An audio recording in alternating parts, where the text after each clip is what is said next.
Well, it is a great pleasure to welcome 4 leaders from Africa, all of whom are doing extraordinary work. President Sall from Senegal, President Banda from Malawi, President Koroma from Sierra Leone, and Prime Minister Neves from Cape Verde. The reason that I'm meeting with these 4 is they exemplify the progress that we're seeing in Africa. All of them have had to deal with some extraordinary challenges. Sierra Leone, just 10 years ago, was in the midst of as brutal a civil war as we've ever seen. And yet now we've seen consecutive fair and free elections, and under President Koroma's leadership, we've seen not only good governance, but also significant economic growth. When you talk about Malawi, there was a constitutional crisis just last year, and yet President Banda has not only been able to be in office and make sure that constitutional order was restored, but has also made significant progress on behalf of her people. And her personal story of overcoming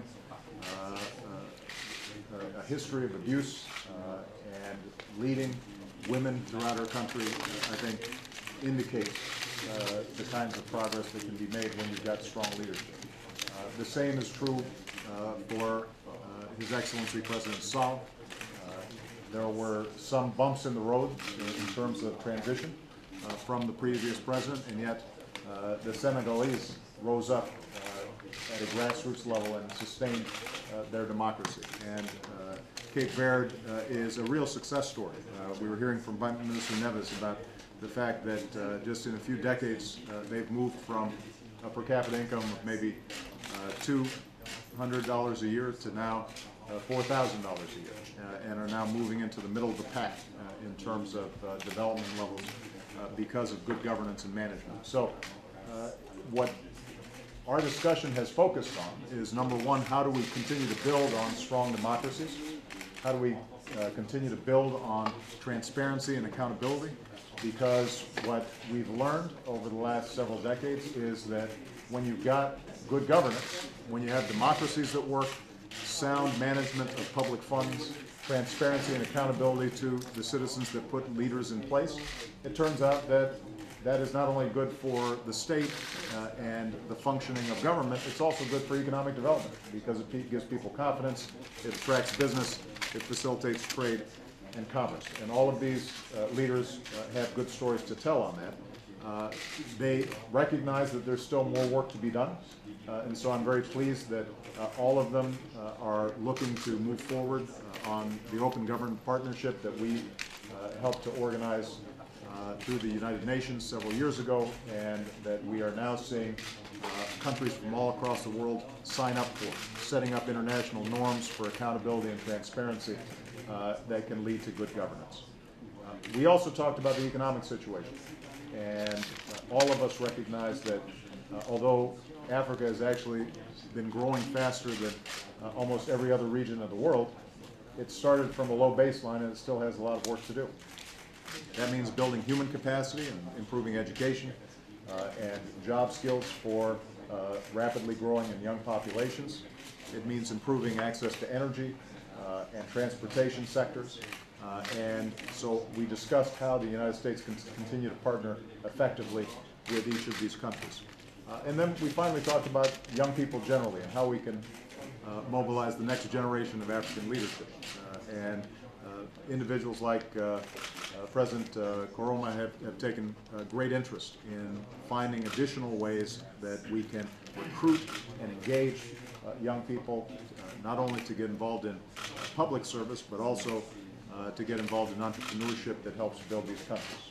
And so my main message to each of these leaders is that the United States is going to be a strong partner, not based on the old model in which we are a donor and they are simply a recipient, but a new model that's based on partnership and recognizing that no continent has greater potential, greater upside than the continent of Africa if they in fact have the kind of strong leadership that these 4 individuals represent.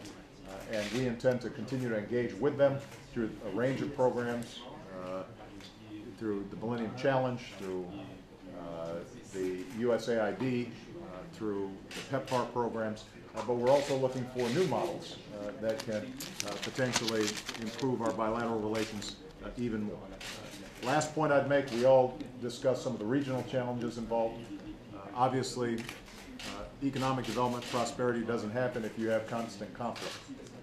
And nobody knows that more than these individuals. Some, like President Koroma, has seen that firsthand. Now, many of the threats are transnational. You've seen terrorism infiltrate into the region. We've seen drug cartels that are using West Africa in particular as a transit point.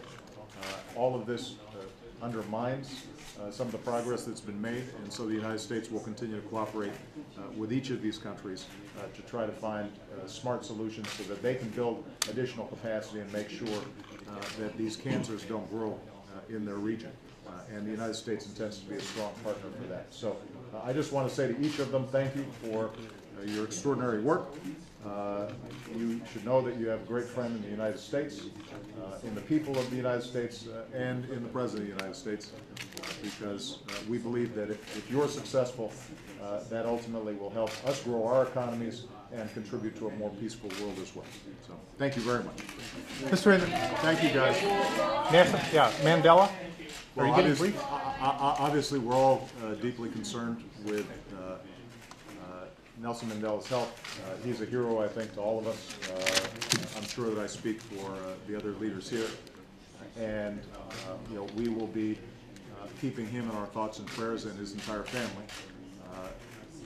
He is as strong physically as he's been in character and in leadership over so many decades. And hopefully he will come out of this latest challenge. But we all recognize that he has given everything to his people, the people of South Africa, to the people of the continent, and he's ended up being an inspiration to all of us. When you think of a single individual that embodies the kind of leadership qualities that I think we all aspire to, the first name that comes up is Nelson Mandela, and so we wish him all the very best. All right? Thank you, guys.